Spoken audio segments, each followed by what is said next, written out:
Simplification some பார்த்தலாமா? So இங்கே ஒரு பெரிய திங் கொடுத்துட்டு இதை சிம்பிளிஃபை பண்ணி இந்த எக்ஸோட வேல்யூவை கேட்டிருக்காங்க. ஸோ கொஞ்சம் கொஞ்சமாக பண்ணலாமா? ஸோ ஃபஸ்ட்டு இதை மட்டும் எடுத்துக்கலாம். ஸோ 1 + 1/4. ஸோ இங்கே 1 + 1/4 இது ஃப்ராக்ஷன், இது whole number. So cross multiply பண்ணி ஆட் பண்ணுங்கள். 1 4s are 4 + 1 5/4. ஓகேவா? ஸோ அப்போ இந்த டேர்முக்கு பதிலாக 5/4 போடலாம். ஸோ அப்போ 3 + 1 / 5/4 இருக்கும். ஸோ ஒரு ஹோல் நம்பருக்கு கீழே ஃப்ராக்ஷன் இருக்கிறதுனால இதை மேலே கொண்டு போகிறப்ப ரிவர்ஸ் பண்ணி கொண்டு போகணும். ஸோ 3 + 4/5. ஸோ க்ராஸ் மல்டிப்ளை பண்ணால் 3 5s are 15, 15 + 4 19/5. ஓகேவா? ஸோ இப்போது இந்த கம்ப்ளீட் டேர்முக்கு பதிலாக 19/5. ஸோ அப்போ டினாமினேட்டரில் என்ன இருக்கும்? 2 + 1 / 19/5. ஸோ கீழே ஃப்ராக்ஷனில் இருக்குது, மேலே ஒரு நம்பர் இருக்குது. ஸோ இப்போ என்ன பண்ணணும்னா இந்த நம்பர் கூட மல்டிப்ளை பண்ணோம், இந்த டினாமினேட்டரை ரெசிப்ரோக்கல் பண்ணி. ஸோ அப்போ 2 + 1 × 5/19. ஸோ அப்போ என்ன ஆகும்? 2 + 5/19.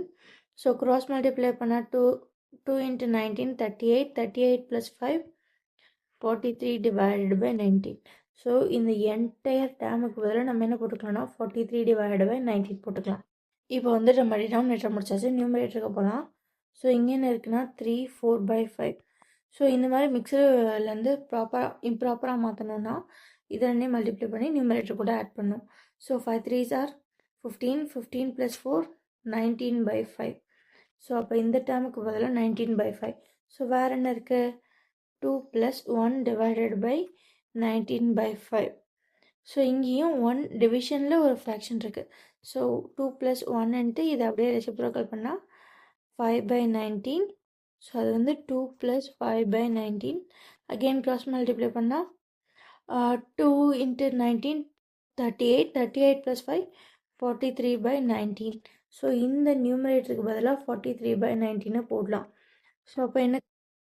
நியூமரேட்டரில் 43/19 டிவைடட் பை டினாமினேட்டர்லையும் 43/19. ஸோ இந்த டேர்ம் அப்படியே கேன்சல் ஆகிடும். ஆன்சர் 1. அப்படி பார்த்தா ஆப்ஷன் சி தான் ஆன்சர் 1. ஓகேவா? Bye guys.